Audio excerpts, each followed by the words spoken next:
Hello. In this video, we look at my new daily hack. The question is, did I buy a lemon?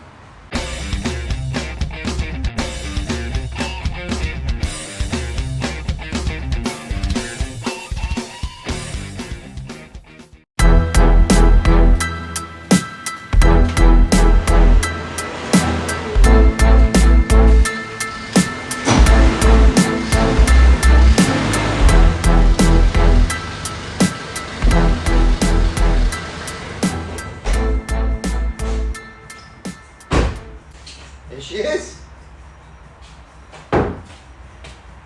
So here we have Ford Ranger Supercab. So, before I show you around this truck, I'm going to talk you through a little bit about the history of this thing and why I think I got a bit of a lemon. But what do you do with lemons? Turn them into lemon squash. So, bought the truck locally. I was driving my splitty daily. Weather was starting to turn in. I thought, you know what, really need to find something as a daily hack. So marketplace, scooting about. I was going to drive the Western, which you may have seen in the video before. I'll put a link through here.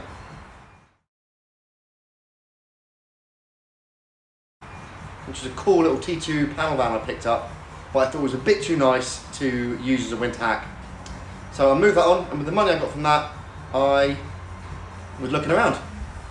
Little Ford Ranger picked up. Now, you may not know, but I've got twins, 4-year-old twins. So I needed a car that had a pickup truck or a large bit of space in the back, but could also take 4 people. And this thing seemed to tick all the boxes, and it looked quite cool. Here's a picture of the Facebook ad here.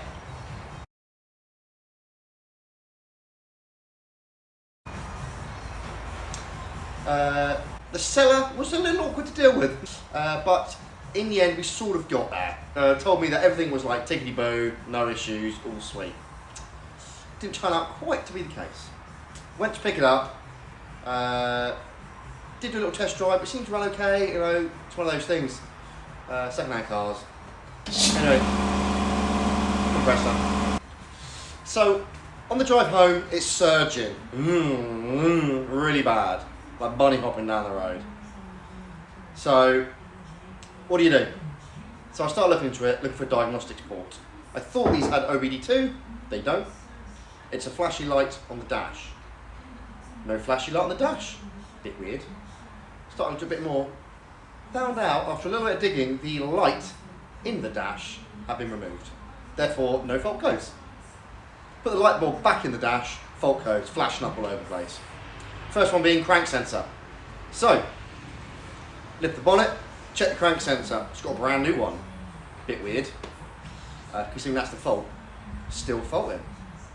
So I thought, I'll put my hand around the back, and what I found was someone had changed the pulley for a new pulley at some point. And with this pulley here, these are the Ford Ranger pulleys. Now for this year truck, which actually has an electronic fly-by-wire throttle and electronic advance, it has a pickup ring on the back here. What's missing? The pickup ring. So the crank pulley they put on, they did not move the pickup ring across. So it had no trigger wheel on the pulley. So I went to Ford Ranger breaker site, managed to find it, bang it on, smoothened out that. Then about a week down the line, it starts sounding like a rod knock. Not good. So I'm thinking, Jesus, I pulled a boner here. Pulled the dipstick out, looked like metal filings on the end of the dipstick. Great. Bought a Ranger, lasted 2 minutes, broken, gonna cost me a fortune. Bring it to the workshop, I drop the oil, sieve the oil, no metal filings. Bit weird. Okay, it's knocking worse and worse, and I'm driving it because I've got nothing else to drive, because the Volvo's in pieces, the splitty's tucked away, the LT, which we haven't filmed yet, still tucked away. So there we go. So, drop the oil, absolutely fine. Come to figure out that the Ranger has an aluminium dipstick tube, and when you pull it out, it scrapes a bit of metal off onto the dipstick, making you think there's metal filings. Okay, so no metal filings. Shouldn't be a rod knock, shouldn't be a bearing breakdown. So here's a little video of the noise it was making.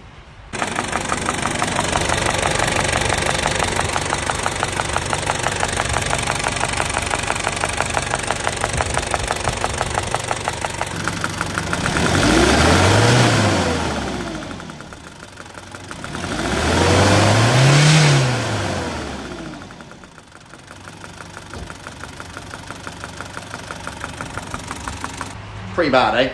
Pretty bad. So, right, diesel, turbo intercooled. Let's diesel knock. Let's check diesel knock. Crack off injectors. Video here.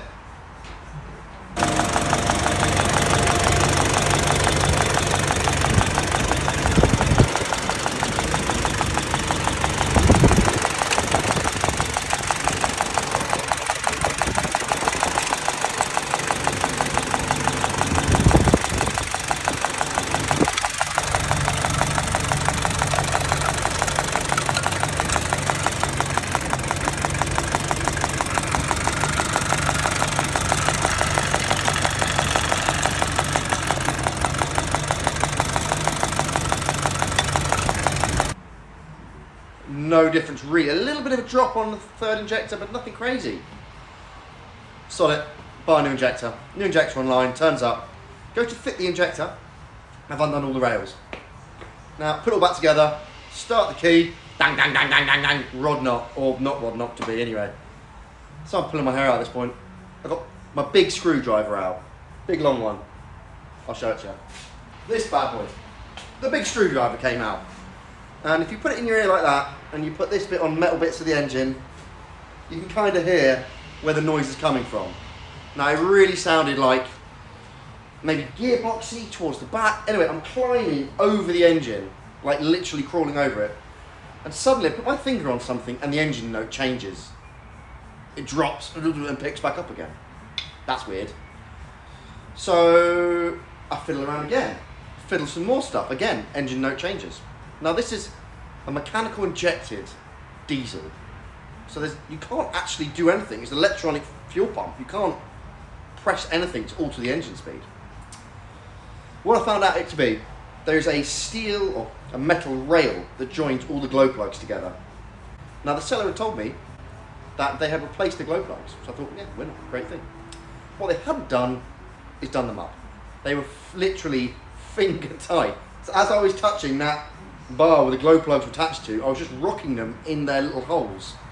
So the rod knock noise was basically the combustion coming up the threads of the glow plugs. Nipped up all the glow plugs, ran like a dream. Happy days. Next problem sorted. Next thing, the back end was getting stuck on pretty much everything, and the actual shocks were hanging so low that even a slight bump was wearing the shocks out. I actually wore through the bottom of the shocks. So I raised the back about an inch. I also raised the front a smidge because it was sat really low.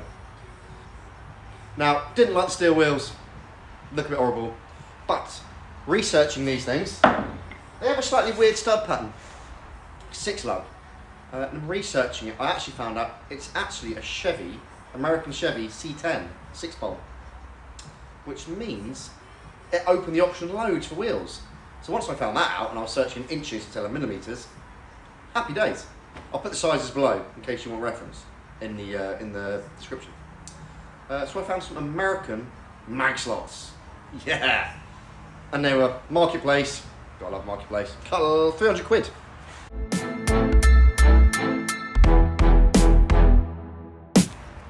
Right, let's have a little a walk and look round the new truck, the Ranger.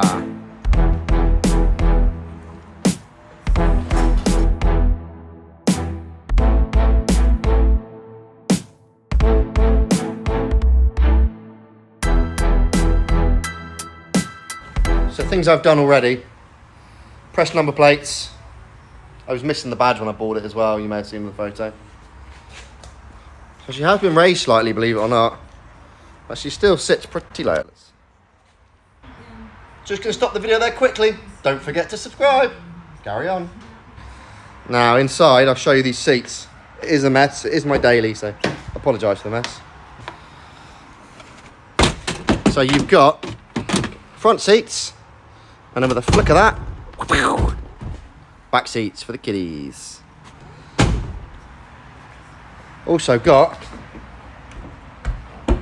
pop-out rear windows, which is pretty cool. And you still get a decent sized truck bed. Now the worst thing about this, which I haven't fixed yet, is this tailgate. Looks like somebody painted it with nail varnish or blindfolded or something. I don't know. It's horrendous. But I have a fix for that.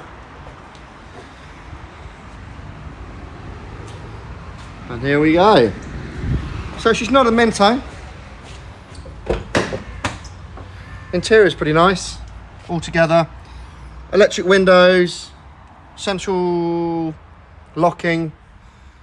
So she's got quite a lot of cool stuff in it. For me, it's perfect, really. Well, it is now, it's working. I love the Supercab, and I love the blue, so.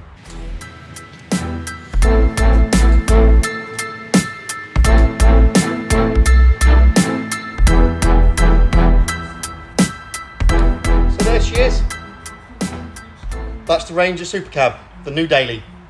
I won't be keeping it forever. Just going to use it as my winter hack, and then you see in the background the old Volvo there, patiently waiting to get put back together. When the Volvo's finished, Ranger will go, and I used to do a Volvo as my daily. I just thought I'd show it to you. I know you guys appreciate a little vid, so yeah. Don't forget, if you like this stuff, hit that subscribe button. It really helps me out, and the like button as well. Why not? And follow on next.